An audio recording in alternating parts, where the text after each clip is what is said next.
Hi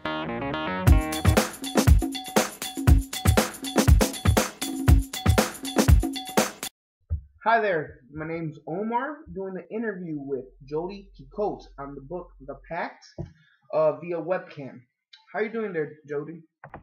Hi, Omar. Thanks for having me on your show. I'm doing just fine, just here writing more novels. Well, that sounds great. First question, what was your inspiration for writing this book? Before I was a novelist, I was an English school teacher, and I had this one student who was suicidal.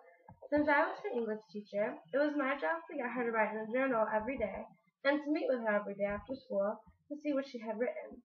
After I had embarked on my new career, and as I was writing my fifth novel, I knew that my subject would involve teen suicide. Did your initial concept of the book change as you began your research and started writing? At first, I was going to have the girl survive the suicide of the boy, but when I went to the police department, the chief had suggested the boy surviving to have the possibility of booking him on charges of murder, since he would be bigger and stronger than the girl. Then, instead of having a character study novel, I had a page turner. Wow, that's really interesting. Because you said you went to the police station, how much research did you do for this book? I did a lot of research for this book. I did a couple of interviews with my 16-year-old babysitter and a couple of her friends on how it was like now to be their age. Then, I went to the Grafton County Correctional Facility, which is a minimum security jail similar to the one Chris would have been detained in. There, I had one-on-one interviews with the inmates who told me necessary details that would help Chris's jail experience seem more real. Finally, I spent a great deal of time in court. There, I spoke with defense attorneys and learned that a woman cannot testify against her husband, but would be called to testify against her kids. That is where I made the scene in which Gus is forced to incriminate her child or to lie on the witness stand. Based on the comments in your blog, how did the parents react to the pact? Some parents don't finish it the first time, saying that the age of their children are too close to the age of the kids in the book, but others use it as help to talk about teen depression and teen suicide with their own children. And how about the teenagers? How did they react? The comments from the teenagers are the most touching. They talk about how Chris and Emily are real teenagers, not like phonies in other adult novels.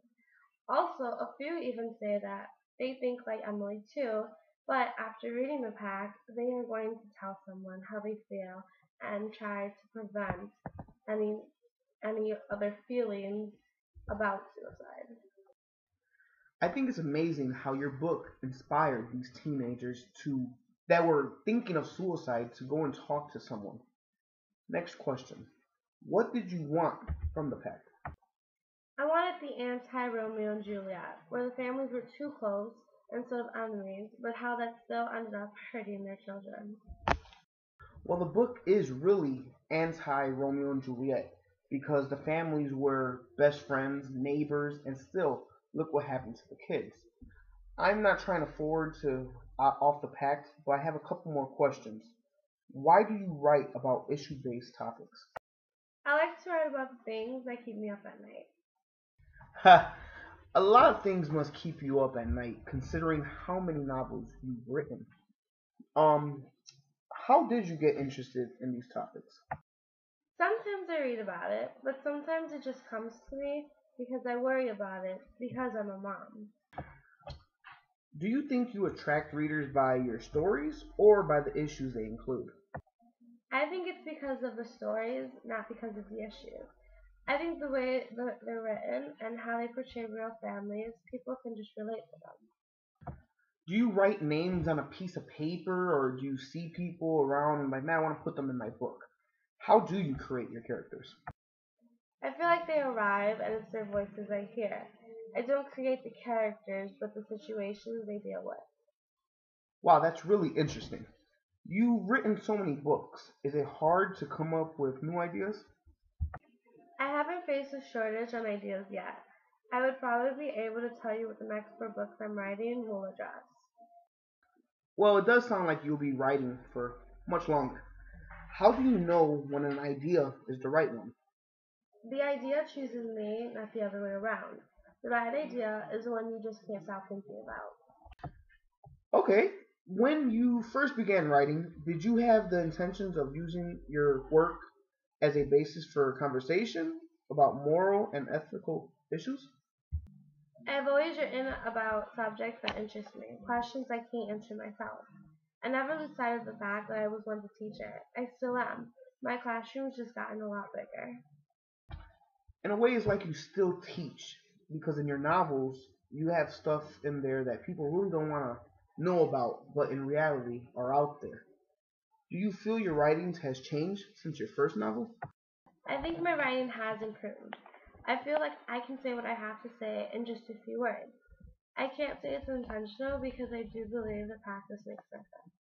Since you've written so many novels, do you treat writing as like a 9 to 5 job? Yes, I sit there for 8 hours and I just write, but it's a job I really love. Okay. How do you write your endings? I kind of write the endings for myself, for the readers, and sometimes for just some form of twist. I like to write the book some kind of closure and give the book an ending that is necessary to actually end the book, whether it has a shock value of some twist or doesn't. I know my ending of the book as I begin to write my book. It's the journey that to the end that is unraveled. How do you handle taking care of a family and writing novels? At first, when my children were younger, I would just take any 15 minutes and write, and it would be a struggle sometimes. But now, since they're older, I have more time to write. 8 uninterrupted hours to just write completely. As the children grew up, it became easier to write. Thank you, Jody. All the answers were great. Everybody out there, The Pact by Jodi Picoult. Go out and buy it. Anyways, thank you so much for joining us on via webcam. It was great. Have a nice day. Thank you for this interview, and I really hope that everyone just goes out and reads my book and becomes aware of all the issues that need to be handled with.